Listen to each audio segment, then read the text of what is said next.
सादर जय श्री कृष्ण। राधे राधे। शरद पूर्णिमा का पावन पर्व आने वाला है। हमारे संपूर्ण भारतवर्ष में समस्त सनातनियों में शरद पूर्णिमा का यह पावन पर्व बड़े ही हर्षोल्लास के साथ मनाया जाता है। हम लोग शरद पूर्णिमा को रास पूर्णिमा के रूप में भी मनाते हैं, क्योंकि यही वह पावन दिवस है जिस दिन श्री कृष्ण ने ब्रज गोपियों के साथ में दिव्य महारास किया। तो यह रास पूर्णिमा के नाम से भी विख्यात है। यह पावन अवसर जीव और ब्रह्म के मिलन का, वह दिव्य रास का उत्सव का समय है। इसलिए शरद पूर्णिमा का व्रत और शरद पूर्णिमा का उत्सव सभी को बड़े उल्लास और उमंग के साथ मनाना चाहिए। इस बार 28 अक्टूबर को शरद पूर्णिमा व्रत है। चूंकि उस दिन चंद्र ग्रहण है, चंद्र ग्रहण के कारण लोगों में भ्रम की स्थिति है, उस असमंजस की स्थिति है कि हम उस दिन पूजा कैसे करें, कब करें।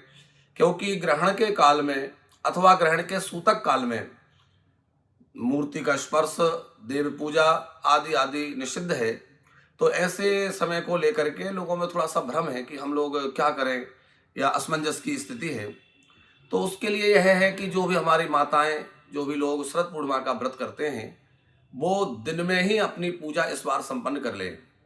जैसा कि प्रतिवर्ष हम लोग संध्या की वेला में शरद पूर्णिमा की पूजा करते हैं, लेकिन इस बार चंद्र ग्रहण होने के कारण शरद पूर्णिमा की पूजा 4 बजे अपराह्न के पहले ही संपन्न कर लें, क्योंकि 4:05 से चंद्र ग्रहण का सूतक प्रारंभ हो जाएगा।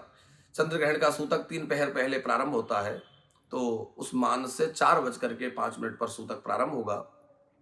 सूतक प्रारंभ होने से पहले ही शरद पूर्णिमा का जो पूजन है वो संपन्न कर लें, भगवान का अर्चन कर लें, ठाकुर जी का सहस्त्रार्चन पूजन जैसा भी आप नियम से करते हैं अपना पूजन संपन्न कर लें। और रात्रि में जो चंद्र दर्शन का महत्व है वह भी ग्रहण काल प्रारंभ होने से पहले ही चंद्रों का दर्शन कर लें। और जब सूतक काल अथवा ग्रहण समाप्त हो जाए उसके बाद स्नान करके, शुद्ध वस्त्र धारण करके, घर को स्वच्छ पवित्र करके, उसके बाद चंद्रमा का दर्शन करें और चंद्र दर्शन के पश्चात फिर अपने देवताओं की पूजा अर्चना आदि करें।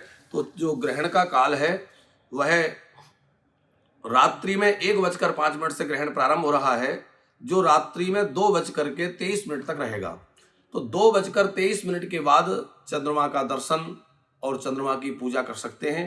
उसके पहले सूतक काल में चंद्रमा को अर्घ देना, पूजा करना नहीं हो सकेगा। तो जो भी चंद्रमा की पूजा करते हैं, चंद्रमा का दर्शन करते हैं, वो रात्रि में ग्रहण मोक्ष के पश्चात चंद्रमा का दर्शन और पूजन कर सकेंगे।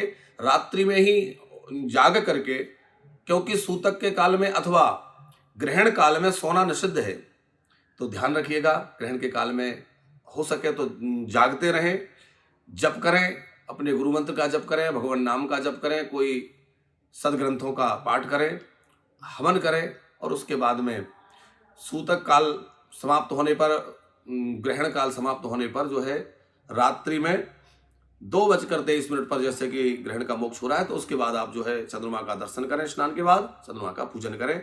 शरद पूर्णिमा की आप सबको खूब खूब बधाई हो। शरद पूर्णिमा आपके जीवन में खूब मंगल लेकर के आए।